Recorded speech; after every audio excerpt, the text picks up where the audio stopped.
Samajwadi party के राष्ट्रीय अध्यक्ष अखिलेश यादव का जन्मदिन पार्टी पूरे प्रदेश में पौधरोपण कर उत्सव की तरह एक पखवाड़े तक मनाएगी। आपको बता दें कि सपा मुखिया अखिलेश यादव का जन्मदिन 1 जुलाई को पार्टी नेताओं और कार्यकर्ताओं ने धूमधाम से मनाया था। जन्मदिन मनाने के साथ ही सपा कार्यकर्ताओं ने विभिन्न स्थानों पर पीडीए के पौधे लगाए थे। समाजवादी पार्टी पिछड़ा वर्ग प्रकोष्ठ के प्रदेश अध्यक्ष और पूर्व एमएलसी राजपाल कश्यप ने अपने गृह जनपद हरदोई में पौधरोपण उत्सव की शुरुआत की।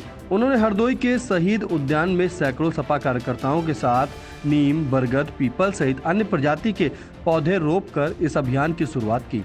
पौधरोपण से पूर्व पार्टी के जिला कार्यालय पर पूर्व एमएलसी राजपाल कश्यप पत्रकारों से रूबरू हुए। इस दौरान उन्होंने कहा कि लोकसभा चुनाव में समाजवादी पार्टी ने शानदार प्रदर्शन करके भाजपा को झुकने पर मजबूर कर दिया। अब वह दिन दूर नहीं जब उत्तर प्रदेश में सपा की पूर्ण बहुमत की सरकार बनेगी। उन्होंने आगामी विधानसभा चुनाव 2027 को लेकर बड़ा दावा करते हुए कहा कि इस चुनाव में भी सपा 2/3 सीट जीतेगी।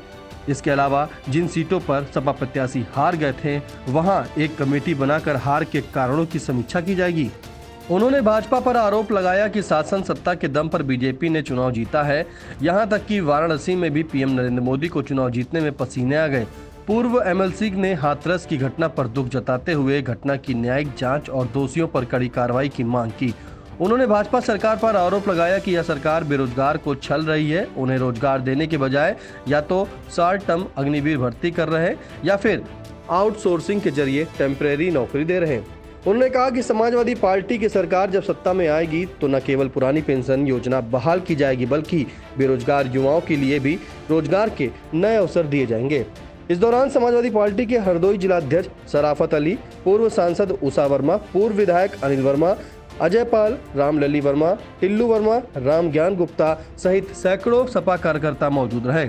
आई इंडिया के हरदोई ब्यूरो चीफ आमिर किरमानी ने पूर्व एमएलसी राजपाल कश्यप से खास बातचीत की।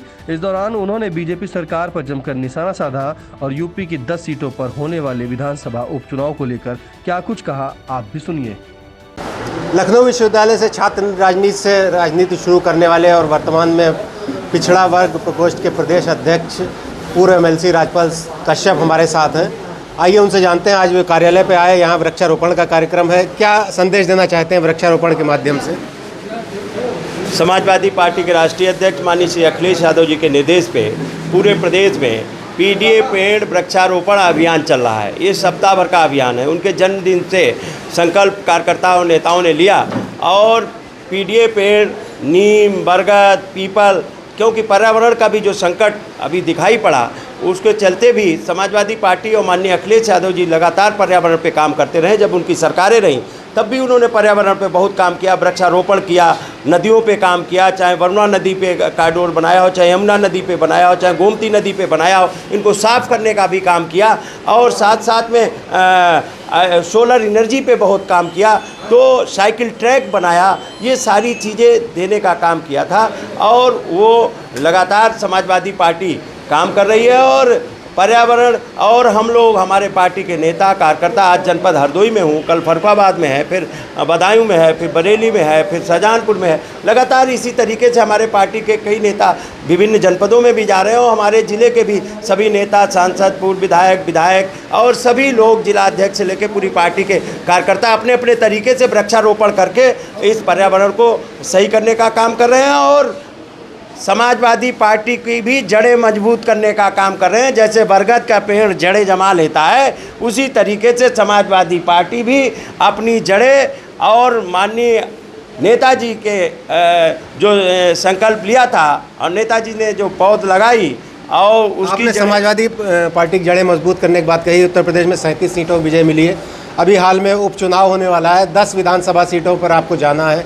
किस तरह से गठबंधन क्या है, दोहराया जाएगा, कहाँ कहाँ चुनाव पार्टी लड़ेगी और कितनी मजबूत है इस चुनौती को स्वीकार करने के लिए? देखिए, समाजवादी पार्टी लगातार संघर्ष करने वाली पार्टी है और लगातार काम करने वाली पार्टी है और जब से पार्टी बनी है तब से हमारा जनाधार लगातार बढ़ा है, हमारे वोट का परसेंटेज लगातार बढ़ा है, हमारा वोट बढ़ा है और इस बार भी जो बीजेपी एकदम से घमंड भरी बात कर रही थी कि उत्तर प्रदेश में एक भी सीट नहीं जीतने देंगे, उस उत्तर प्रदेश में मोदी जी को, प्रधानमंत्री को भी संकट पड़ गया जीतने का। और इस उत्तर प्रदेश में प्रधानमंत्री और बीजेपी के विजयी रथ को माननीय अखिलेश यादव और समाज इंडिया गठबंधन ने रोकने का काम किया। 37 सीटें ले आके और गठबंधन मिला के 42 सीटें ले आके पूरे जगह पूरे देश और दुनिया में संदेश देने का काम 43 सीटें हमारी हैं। 10 सीटों पर विधानसभा उपचुनाव, 10 विधानसभा सीटों पे चुनाव है। तो आप देखना जो कोर कसर बची है वो जनता अभी बाई इलेक्शन में निकालेगी गुस्सा अपना, क्योंकि प्रधानमंत्री जी तीसरी बार शपथ लिए लेकिन एक भी जनता के लिए कोई घोषणा नहीं की उन्होंने कि नौजवानों को कितनी नौकरियां देंगे। चुनाव के पहले तो 2-2 करोड़ नौकरी का वादा करते और जब प्रधानमंत्री की शपथ ले लेते तो सदन में एक बार भी नहीं बोलते कितनी नौकरियां देंगे। इन विधानसभा सीटों के दो क्या गठबंधन जारी रहेगा कांग्रेस के साथ? ये गठबंधन तो देखिए समाजवादी पार्टी के राष्ट्रीय अध्यक्ष माननीय श्री अखिलेश यादव जी और वो तय करेंगे, राष्ट्रीय नेतृत्व तय करेगा। लेकिन जनता का मजबूत गठबंधन इंडिया गठबंधन तैयार है, वो बीजेपी का मुकाबला करेगा और बीजेपी को हराएगा। और बाई इलेक्शन में जो कोसर बची है मैंने बताया, बीजेपी का पूरा सफाया होगा। कुछ ये माना जाता है कि सत्ता पक्ष का होता है उपचुनाव जो होता है, सत्ता पक्ष उसका माना जाता है दुरुपयोग भी करती है। इस दुरुपयोग को रोकने के लिए आप क्या तैयारी है आपकी? देखिए बीजेपी ने दुरुपयोग क्या बाई इलेक्शन इसमें इलेक्शन में नहीं किया, इस पार्लियामेंट के चुनाव में भी इलेक्शन में प्रयोग किया है। जहाँ जहाँ ये हम लोग नहीं जीत पाए, आप हरदोई ले लो तो हरदोई में क्या शासन सत्ता के मंत्री नहीं लगे थे क्या? क्या यहाँ धनबल नहीं कर रहा था काम? क्या यहाँ का कलेक्टर और कप्तान नहीं काम कर रहा था? क्या थानेदार काम नहीं कर रहा था? क्या व्यापारियों को धमकाया नहीं जा रहा था? क्या प्रधानों को धमकी नहीं दी जा रही थी? ये तो शासन सत्ता ही कर रहे थे। उसके बावजूद भी सांसद जी हमारी श्रीमती उषा वर्मा जी बहुत मजबूती से चट्टान बन के बीजेपी के सामने खड़ी हुई। ये बीजेपी नहीं जीती है, ये सरकारी तंत्र जीता है यहाँ पे हरदोई में। ये दोनों सीटें हरदोई और मिश्रिक जो सपा हार गई, इस हार की क्या समीक्षा होगी या किसी को जिम्मेदारी सौंपी गई या इसके लिए कोई जिम्मेदार ठहराया जाएगा? क्या गलतियां हुई जो आप भविष्य में नहीं करेंगे? समीक्षा तो बीजेपी करे कि बेईमानी से कैसे जीते हैं, सरकारी तंत्र का प्रयोग ना करते हैं, चाहे हरदोई हो, चाहे मिश्रिक हो, चाहे शाहजहांपुर हो। अरे जनता लड़ रही थी चुनाव और जनता ने इसकी कमान ले रखी थी चुनाव की। ये तो धमकाया गया, प्रधान, ब्लॉक प्रमुख, बीडीसी, कोटेदारों को, अधिकारियों को, कर्मचारियों को, सबको तो धमकाया गया। आप देखिए पढ़े लिखे लोगों ने पोस्टल बैलेट से वोट किया है, तो आप देखो ना पढ़े लिखे। ये इसीलिए बीजेपी सोची समझी रणनीति के तहत चाहती है पेपर लीक कराओ, लोग पढ़ाई से मोह भंग हो जाए, नौकरियों से मोह भंग हो जाए, लोग अशिक्षित हो जाएं, अनपढ़ हो जाएं और लाचार हो जाएं, तो 5 किलो अनाज पे वोट देते रहे। पढ़े लिखे लोगों ने वोट दिया तो है, एक भी सीट नहीं जीते ये तो उत्तर प्रदेश में। हाथरस की घटना पे आपको क्या कहना है? क्या प्रशासनिक फेल्योर था या आयोग रिपोर्ट नहीं थी या उन्हें समय पे चिकित्सीय सुविधाएं नहीं मिली? किस समाजवादी पार्टी का क्या स्टैंड है? देखिए ये बहुत दुखद घटना है और इस घटना में जितने बड़े संख्या में लोगों की मौत हुई है, इसमें जो भी दोषी हो उस पर कार्रवाई हो और ऐसी रणनीति और ऐसी प्लानिंग की जाए कि भविष्य में इस तरीके की घटनाएं ना घटें। सरकार अपना फेल्योर माने। जब इतनी भारी संख्या में लोग इकट्ठा हुए थे तो कहाँ सरकार सोई हुई थी? क्या कर रही थी? क्या इंटेलिजेंस कर रही थी? क्या एलआईयू कर रही थी? उनकी क्या व्यवस्था उन्होंने की वहाँ पे? और उसके बाद में घटना घट गई, फिर उसके बाद में सरकारी तंत्र कहाँ था?